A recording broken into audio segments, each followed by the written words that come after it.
Hello Internet, I'm Remote Leg, and welcome to the LifeStyles project, a study of A-Life.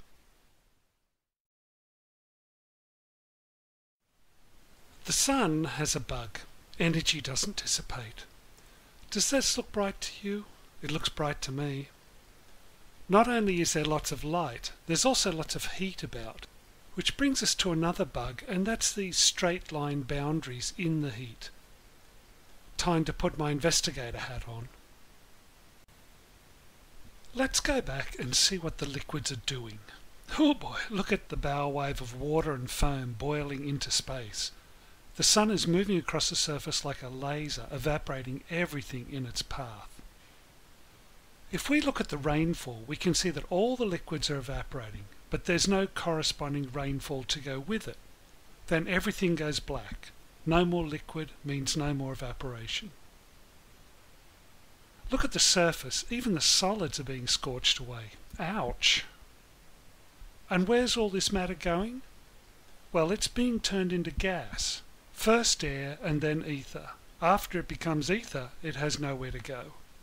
If we look at the statistics report, we see that almost everything is turned into ether, except for some traces near the poles.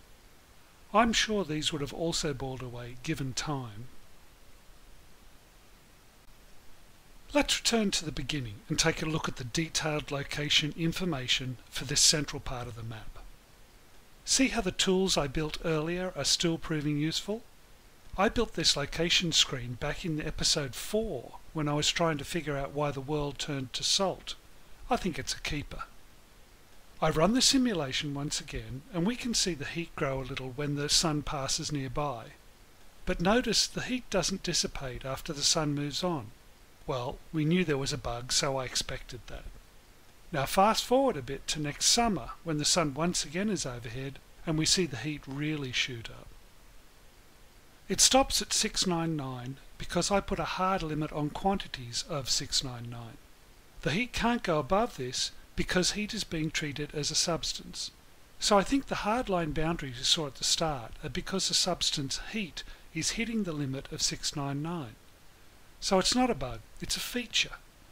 The heat gets to 699 and stops there.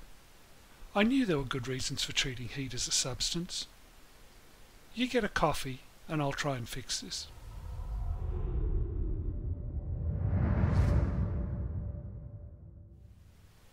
I got it fixed, but I had to mess with the laws of physics a bit. The first thing you might notice is that I added volume.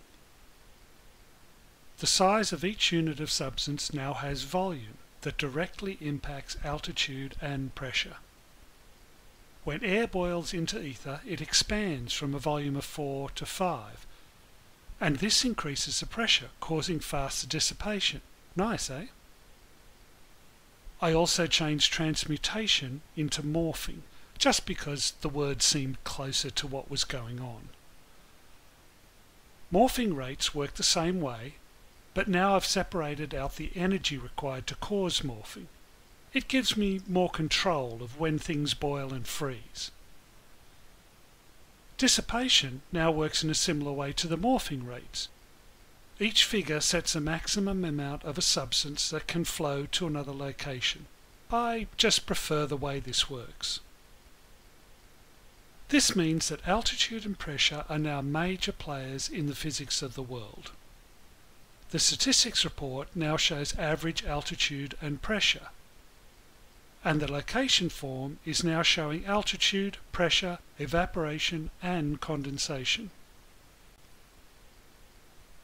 Oh yeah, I forgot to mention my new Rescale button. Remember I said that it was hard to see low quantities on the map? Well, this button scans the whole world to find the maximum quantity values for each substance.